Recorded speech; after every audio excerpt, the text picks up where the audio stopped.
And Lucas himself doesn't mention it. I figured that he'd, gain perspective on the aliens, and he'd learn they're people too, and at some point he would have guilt. Oh my gosh, what I did was wrong, I'm so sorry. Now he does mature a bit in the movie, particularly in the end. He abandons Christopher for a while there, and he's running away in his mech. And then he turns around, saves him, and then a little while later offers to sacrifice himself so Christopher can get away. Okay, so what you've moved here and gone here is from normal, everyday human selfishness, save my own life, and then you moved over to, being more of a hero, sacrificing yourself. That's cool. The thing is, Wickes didn't start at normal, everyday human selfishness. He started over at evil. And don't be evil that also loves his wife, but like you were killing babies and kidnapping and crap. Remember that part? Remember that? Anyone? No. No one ever mentioned it. And in fact, think if there was a different character. If Wickes had never been with the MNU, he had never worked with that at all, he knew nothing at all about District 9 except the fact that it existed, and for whatever reason he's turning into an alien, gets picked up by the government, escapes, and then, manages, finds himself in District 9. As far as I can remember, every single conversation would work out exactly the same way with this hypothetical character who had never done that stuff in the beginning of the movie. Every single conversation. Calling his wife, and telling her it's not true, and they're all telling lies about me, and the conversation with Christopher, that makes so much more sense when you think about this meta-fictional character, this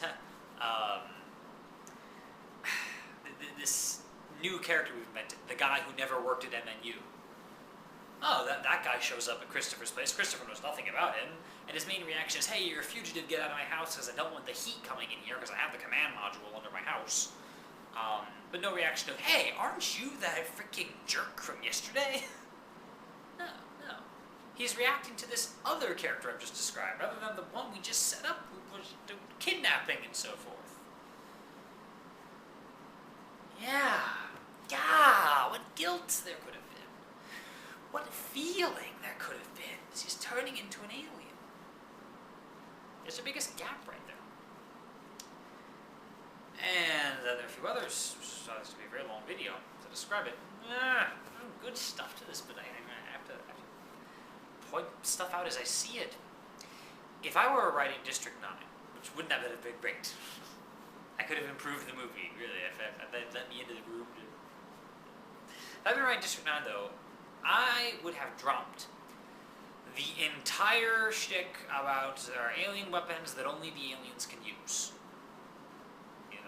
That's like a huge thing for their plot, but you don't need that, actually, with the premise. And it doesn't make a lot of logical sense. The notion is only the aliens can use these weapons, which is trouble because, we're humans.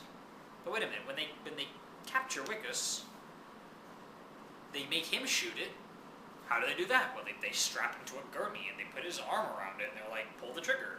And whenever he refuses, they just zap him, which causes him to spasm, and then that pulls the trigger. Why don't you just do that with the aliens? And you just grab an alien and put him up on a thing, and then, have this remote control button. Whenever you hit the button, it would zap him, and then he would fire the gun. Build that into like a car, or a helicopter, or a tank or something, and boom, it's an alien on a gurney gun thing. There's a million aliens, you can make that work. Not to mention, actually, maybe a couple of them would defect and actually work for you, or would work for you not as defectors, but as just threaten. Like, you kidnap their family and be like, hey, we're gonna kill your family unless you fire that gun in the proper direction. That's possible. You could at least hand wave why they didn't do that. Yeah, the gurney machine, they just strap a guy in, and put his hand on the thing and just zap him whenever you want him to shoot the gun. Have a little robot or something that points it wherever you want it to point. You could build this into like a car or something. You could do that. Yeah, that wouldn't be. Can't do that. I don't know.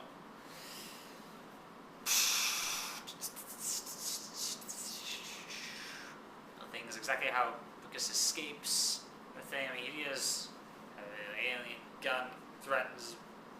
He threatens one guy and then gets out onto the street, and then I think it'd be maybe a couple more cops, something nearby to stop it, or something thing. It was, I don't know. Name one random thing I liked when he goes back to that burger joint or whatever it was, and then the TV comes on and everyone like starts freaking out because they realize he's the guy they're looking for, and he's all like, "Look at this hand! This hand is fine." That's a great line. Like, this one is fine.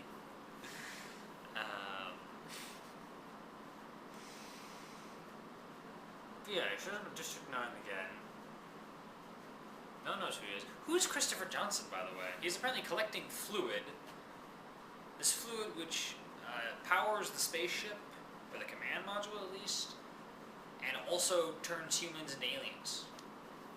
Now that's rather versatile. I would have rather constructed the plot where there's a chemical which is supposed to turn humans into aliens. It was built for that purpose, you know. Maybe explicitly to change people's perspectives, you know. Some guy, maybe in this new hypothetical Sonic Sun's version of the story, maybe Christopher built this, you know, thing and intended to spray someone with it, so they would turn into an alien, and it would be a big PR thing where, like, you know, you would have a little more sympathy for this guy because he used to be a thing that people would think, and maybe, and you know, who knows if that would work. But within my hypothetical version of the story, Christopher might be trying, or someone might be trying. I don't know. Anyway, so we have this fluid which powers spaceships and turns people into aliens. And they've been collecting it for 20 years. Is it just me, Christopher, collecting this? Like, here's the deal. This thing is absolutely crucial to their getting the ship going and getting help or whatever it is he's doing. So, is Christopher like the leader of the aliens? You know, is he like the top scientist guy? He's figured out the command module and like all the other aliens are in on it, maybe. And so that's one thing I would do is community. Give me a better sense of what the community is among the aliens. It doesn't have to be positive. I mean, there's going to be negative things. Now those Nigerians they showed messing things up, you know. But I want to know the full feeling of the aliens, you know.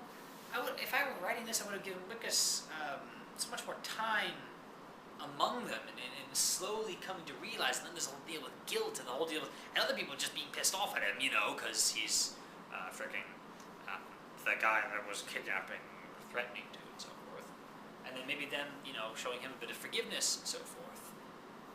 And that would help him to turn him around, and he'd be like, oh my gosh, what have I done? And then you could still throw in the part with the command module or something. Though the command module was a bit odd because it fell, and then they buried it underground, and then what, no one found it?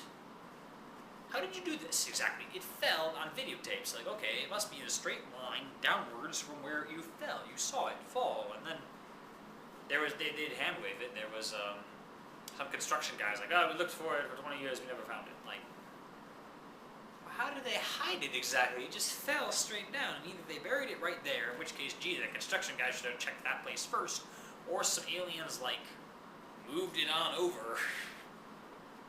But you think that would have been visible, because we sort of had the aliens, like, you know, visible at all times, particularly before the whole slum was built and there were all these things to hide under. So I'm not sure how they hid that. I'm also not sure exactly where did the aliens come from, what were they doing, and so forth. This is a neat thing with mystery, you know, but considering we all speak the same, or we can understand each other, we have communication. Has anyone ever asked the aliens where they're from, what they were doing, what happened to the ship? Did someone even, Wickus even ask that? You know, so where did you guys come from, by the way? You know, no one ever even asks. None of the people interviewed. I love the style, by the way. Interviews, documentary thing, you know, and here's like a shot from a security camera, and here's this shot from they're doing a TV broadcast, and like that was cool. That was a very cool way of doing the movie. But even none of the interview people mentioned that, you know, we talked to the aliens and they wouldn't tell us or something. Maybe they have some sort of reason not to tell people. I don't know. But it's a little weird.